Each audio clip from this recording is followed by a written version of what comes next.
And joining us now, Michael Pregent, former U.S. Army intelligence officer, and IDF combat veteran Benjamin Anthony, also co-founder and CEO of the MirYam Institute. Good to have you both here tonight. Michael, why don't we start with you? We hear the president tonight reiterating, he says Iran's Navy is underwater. We are hearing reports that a large portion of Iran's fast attack naval fleet is actually still intact, despite weeks of strikes. These patrol the Strait of Hormuz. What is the concern about these attack vessels remaining? And in your opinion, do we have nothing to fear from Iran's military capability?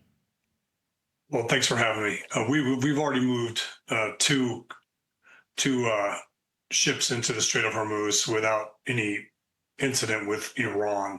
So this happened during negotiations yesterday. So before negotiations closed, the U.S. Navy was already moving into the Strait of Hormuz to do mine clearing operations. The regime may harass with some of these boats, but they know they'll be met with, a Navy reaction. There was an incident where the SEPA, the conventional military, put out a warning to one of the ships saying that if you come into the Strait of Hormuz, we're going to attack. And the U.S. Navy ship just basically said, we're in international waters and we're complying with a ceasefire. If we're attacked, we'll respond. If we're not, we're just going to do our job. So I think this is a great move by the president. This is something the regime has not experienced in 47 years. We shut down negotiations, we walked out of the room, and before that happened, the Navy was already moving in the Strait of Hormuz.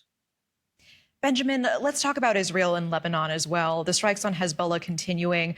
Iran insisted that that front must be included in any ceasefire, and then we see the U.S. and Israel just saying no to this. This disagreement appearing to be one of the major sticking points in these talks. The question for you tonight, did Israel's operations in Lebanon effectively doom these negotiations? Oh, thank you very much for having me. No, absolutely not. The state of Israel has an obligation and a duty to push back against an Iranian terror proxy that is massed on our border, right against our northern border with southern Lebanon, that has the capacity still now as I speak to you to fire some 200 munitions per day against the civilians, not military installations or personnel, but the civilians and civilian infrastructure in northern Israel. Now, just after October the 7th, Hezbollah waded into the war after the massacre that Hamas launched against us. It joined the fray, and Israel actually vacated northern Israel by way of a mass evacuation of our citizens into central and southern Israel, effectively taking what ought to have been a buffer zone imposed on southern Lebanon against Hezbollah and against its patron Iran, and instead placing that buffer zone inside Israeli territory. That's an untenable situation. And so when we see that Hezbollah has remained on its guns and is determined to attack Israel by way of three methods: one, by anti-tank fire; two, by way of a physical ground invasion by the Radwan forces into northern Israel. Those first two, incidentally, have been taken care of by the IDF bravely fighting up to 9 kilometers, again, as I speak, into southern Lebanon; and three, by way of the continued rocketing of northern Israel. When that has come to pass, as it has, we have no choice other than to bring security to our people, and this time to make sure that that buffer zone is firmly in Lebanese territory. That's why we're fighting, and all of the viewers should ask themselves one question. How can it possibly be that Israel is fighting Hezbollah while right on the cusp of entering into peace negotiations with the government of Lebanon? The answer is that Hezbollah is a harassment to the Lebanese people. It's a terrorist organization sworn to the destruction of Israel, and it is absolutely the outstretched, murderous, bloody arm of Iran right on Israel's border. Okay, Benjamin, appreciate that point. Michael, what are Israel's goals in this war, and do they complicate our ability to off-ramp here? I think Israel's been fighting our enemies since October 7th. And we see what Israel's done to Hamas, to the Houthis, and to Hezbollah. Every one of those organizations is designated by the United States as a foreign terrorist organization. Everything terrorists have learned, they've learned from fighting Israel. Everything we've learned in counterterrorism operations, we've learned from the Israeli Defense Forces. So I think that an Iranian ceasefire deals with Iran only.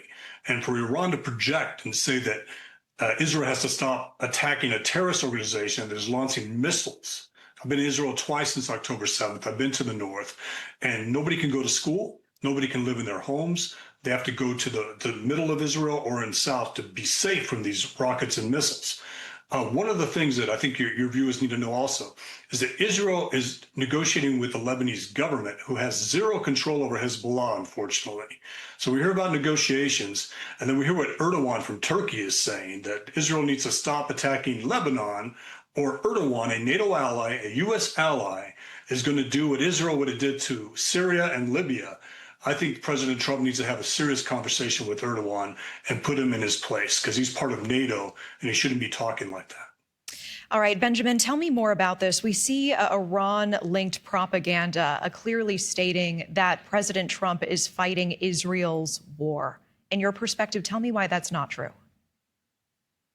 Well, it's absolutely not true, because the notion that President Trump can be led by the nose by anybody at all really flies in the face of the man that we've all come to know astride the world stage, and flies in the face of his activities even before he entered public office. In addition to that, the fight that President Trump is fighting is not uniquely Israel's fight.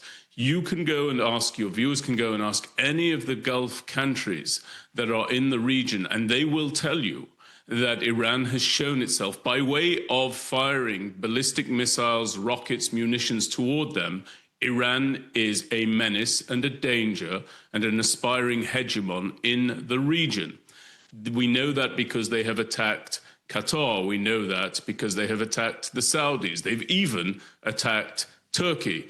And the list goes on and on. And furthermore, if you ask the Iranians themselves, if you go and look at the liturgy and the written content of the so-called supreme leaders, they will tell you that their goal is to export the revolution, that their goal is to destroy the state of Israel, and their goal is to destroy the United States of America. And all of this guff and nonsense that says that a defensive operation should wait until there's an imminent threat before it is launched, to me, flies in the face of all of the evidence at play. Iran clearly is in pursuit of nuclear weapons. That's why these negotiations fell apart. Iran clearly has built and constructed a noose of death around the state of Israel that our soldiers bravely fought against.